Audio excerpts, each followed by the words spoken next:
Hello, everyone. Welcome to my analysis of the birth chart of Amy Winehouse, the Primal Triad, Sun, Moon, and the Ascendant. Those are the 3 points that we start with to understand the motivations of this person. Then we're going to talk about the shape of things, that is, where most of the planets are concentrated, in which hemisphere. That is very significant because that deals with issues of free choice versus fate. So here we see the Sun conjunct Mercury in Virgo in the 5th house. First of all, we're talking about a mercurial person. Any planet that conjuncts the Sun is going to modify it, blend in with it. And the Sun, the Sun is the self. It's what we need to access, the energy we need to access to feel alive. With Virgo, we're talking about the identity of a perfectionist and a servant and a craftsperson. Virgo wants to get the job well done, with its eye for the detail, with its constant realistic,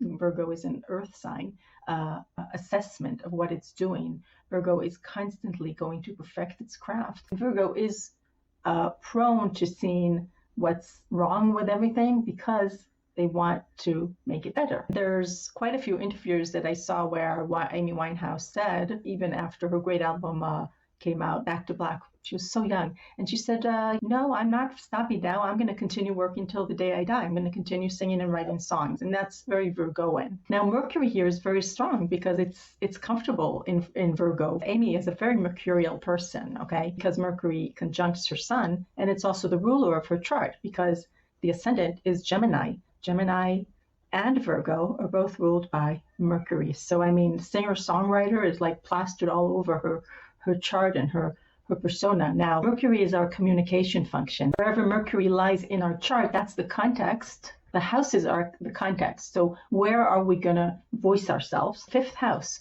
5th house is about creative self-expression. Many times you're going to see people with a 5th house emphasis that accomplish great things, great work early on in life, as opposed to if you have an 11th house emphasis. The 11th house is about the future. It's about planning. It's about strategy. So things are going to take more time. Things are going to gain momentum over time. When Amy Winehouse burst into the scene, she was a different kind of a creature. Amy Winehouse's music was infused with jazz, soul, R&B. So she brings in something unique, but also old-fashioned. This takes me to her Capricorn moon. Capricorn is about tradition. Capricorn is the wise, mature elder ruled by Saturn, and there's an appreciation of what came before.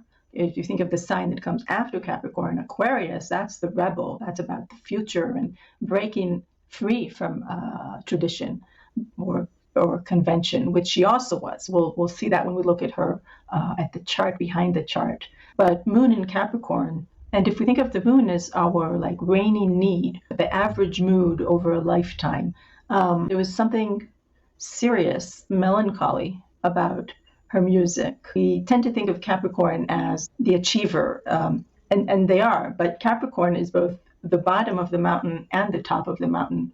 Capricorn sets the goal and will do everything that needs to be done to get there. It doesn't mean that Capricorn is always on the top. Amy Winehouse, it's interesting because on the one hand, she's a very rebellious. She did whatever she wanted to do, but she was a romantic, but a tragic romantic. In one interview, she says that today, the pop stars sing, "I'm strong, I don't need you." But she said, no, I'm going to say, you don't love me? Well, I'm going to love you, and I'm going to lay myself on the road and put my heart out for you. That to me resonates with that Capricorn moon, standing by what you believe in. And she believed in love. When there's an emphasis of planets in a certain area of the chart, we should take notice of it. It's very significant. And here we see all of the planets are in this hemisphere, which is the Western hemisphere. The other side, the Eastern hemisphere, symbolizes freedom and individual choice, while the Western hemisphere symbolizes fate or destiny. Now, we're not talking about the personality. It's not that a person like this doesn't have free will or, can't make any choices about how to go about conducting their life. This person is kind of a pawn, not kind of. This person is a pawn in a far grander game than he or she is ever likely to grasp. There's a need to heed a calling. There's a need to be receptive to omens and signs. And I think Amy Winehouse really enacted that. She also says in many interviews that she didn't self-consciously think about this or that song that she wanted to write. Her motivation wasn't to become famous, but she needed to do this kind of music that she did. She needed to write what she wrote, and she followed the signs and the omens. There's many paths or rivers that you can choose to go into. This person, in this case Amy Winehouse, has to just recognize her river, her path, and that's her road to freedom. Mars conjunct Venus. So Venus is about the way that we relate to people. It's about what kind of love we need, how we show our love. And when Venus is conjunct Mars, our love relationships are going to be extremely passionate, but they can also be competitive and violent. To me, the Venus-Mars conjunction, especially in Leo, which is theatrical, is very much over the top, bigger than life. So the love life is going to be passionate, very melodramatic. Many times there is a love triangle in play, and Amy Winehouse, the man that she married, Blake, I forget his last name.